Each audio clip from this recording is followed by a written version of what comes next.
Oui, la grève dans ce pays, elle fait partie de la Constitution. Il y a un droit de grève, mais il n'y a pas un droit d'emmerder les Français. À un moment donné, il faut arrêter la prévention, il faut arrêter l'échange, il faut arrêter le dialogue. Je pense qu'il faut passer à l'action. Hier, Jean-Luc Mélenchon a revendiqué 140 000 manifestants lors de la marche contre la vie chère. Ils étaient en réalité à peine 30 000 participants. C'est pas vraiment un succès. Un naufrage, c'est un bide. Pour gagner des clous, c'est moi qui délire ou qui devient fou. Il est quand même bien mal parti, le nouveau Front populaire.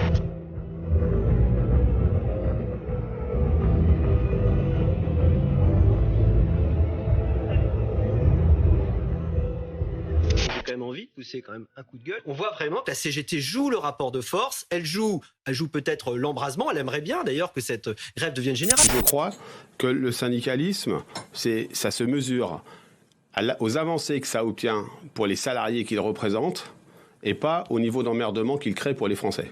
Moi, je vais vous le dire à titre personnel, je suis pour les réquisitions massives.